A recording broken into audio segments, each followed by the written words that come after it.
دم کروڑو درود و سلام۔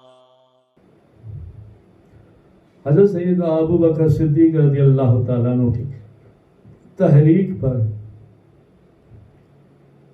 اسلام قبول کیا اور دین اسلام قبول کرنے کے بعد اپنا مال اسباب دین اسلام اور مسلمانوں کے نام وقف کر دیا۔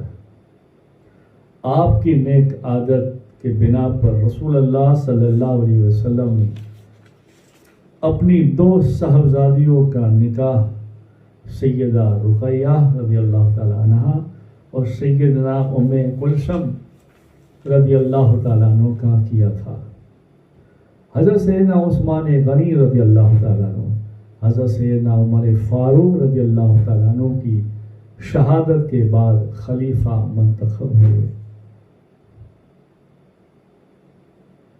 آپ نے اپنے دور خلافت میں قریباً 12 برس پر قائم رہے اور آپ کے زمانہ خلافت میں دین اسلام سرحد ہند تک پھیل گیا تھا، یعنی ہندوستان تک آ گیا تھا۔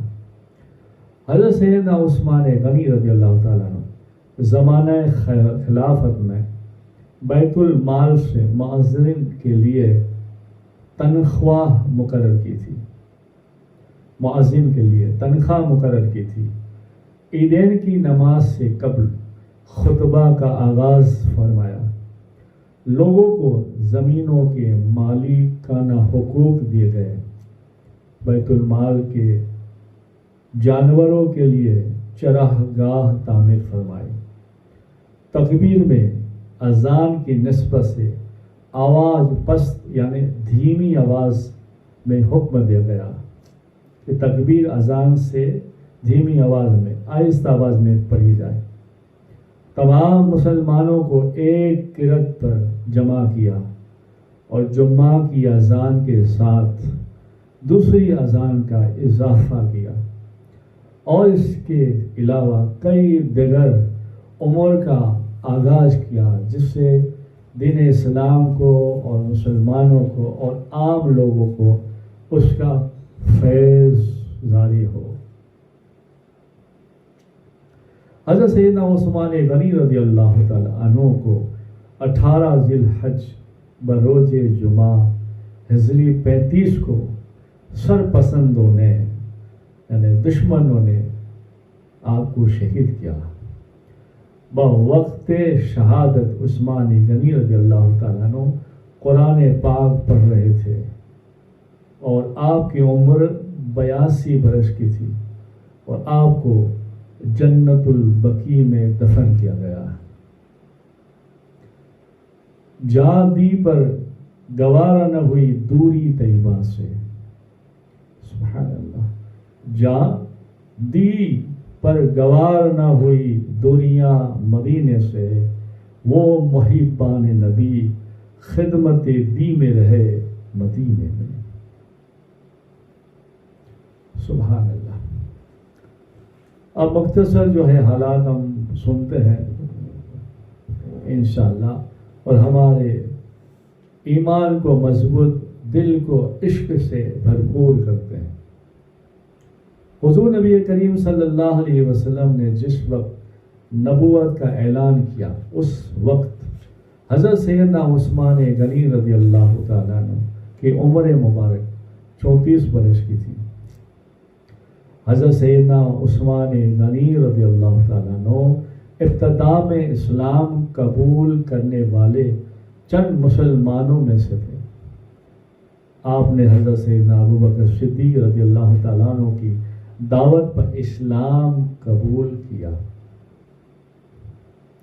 اپنے قبول اسلام کے واقعے کے متعلق فرماتے ہیں کہ جس وقت حضور نبی کریم صلی اللہ علیہ وسلم کا اعلان کیا اس وقت ابتدا میں چند افراد اسلام کر چکے تھے۔ ایک روز میں اپنی خالہ شعادی بن قریظ کے گھر گیا۔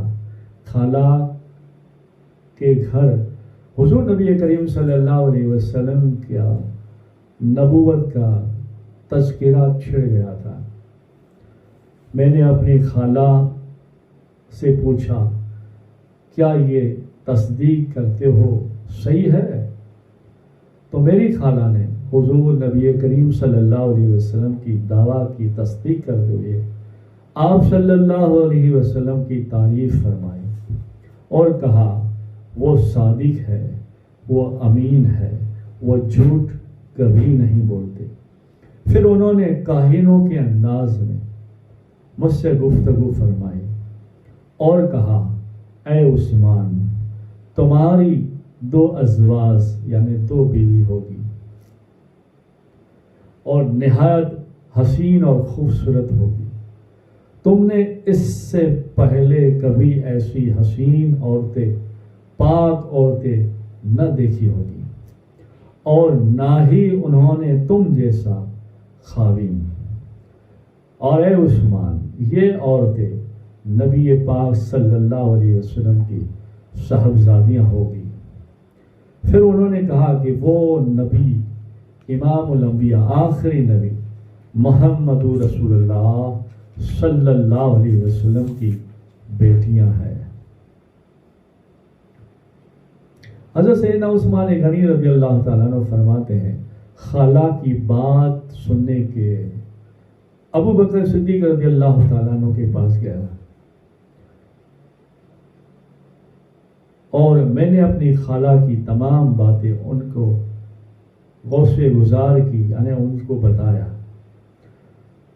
تو مجھ سے صدیق اکبر نے، ابو بکر نے فرمایا عثمان، تم سمجھدار ہو اور ہر کام میں غور و فکر کرتے ہو، تو غور و فکر سے کام لیتے ہو تو جان لو اور پہچان لو۔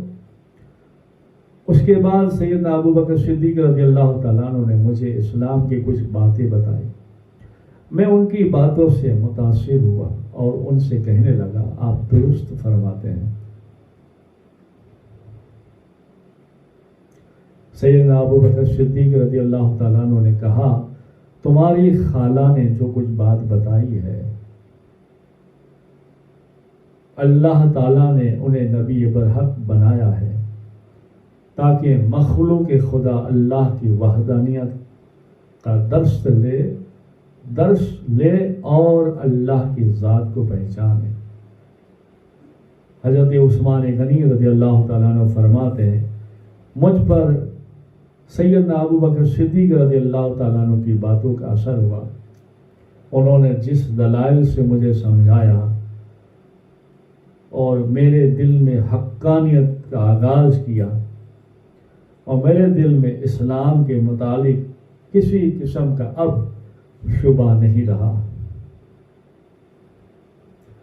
حضرت عثمان غنی رضی اللہ تعالیٰ عنہ فرماتے ہیں کہ ہم ایک دوسرے باتیں کر رہے تھے، فکر میں تھے کہ حضور نبی کریم صلی اللہ علیہ وسلم حضرت علی مرتضیٰ رضی اللہ تعالیٰ عنہ کی ہمراہ اس جگہ سے گزرے۔ حضرت سیدنا ابو بکر صدیق رضی اللہ تعالیٰ عنہ حضور نبی کریم صلی اللہ علیہ وسلم کو دیکھا تو تعظیماً کھڑے ہو گئے اور میں بھی ان کے ساتھ کھڑا ہو گیا۔ پھر نبی کریم صلی اللہ علیہ وسلم نے مجھے دیکھا اور فرمایا اے عثمان، اللہ تعالیٰ تمہیں جنت کی مہمانی کے لیے بلاتا ہے، تم اس کی دعوت قبول کرو۔ اللہ تعالیٰ نے مجھے تمہاری اور تمام مخلوق کی ہدایت کے لیے مبعوث فرمایا ہے۔ اسلام قبول کرنے میں ہی سب کی بھلائی اور بہتری ہے اور میں تمہیں اسی بھلائی اور بہتری کی دعوت دیتا ہوں۔ حضرت سیدنا عثمان غنی رضی اللہ تعالیٰ عنہ نے جب رسول اللہ صلی اللہ علیہ وسلم کی زبان مبارک سے یہ کلمات سنے تو آپ نے فوراً اسلام قبول کیا اور کلمہ پڑھا لا الہ الا اللہ محمد رسول اللہ صلی اللہ علیہ وسلم، اور آپ اس وقت 5ویں مسلمان، چوتھے مسلمان تھے۔ پہلے حضرت ابو بکر صدیق رضی اللہ تعالیٰ عنہ، دوسرے امہات المومنین ماں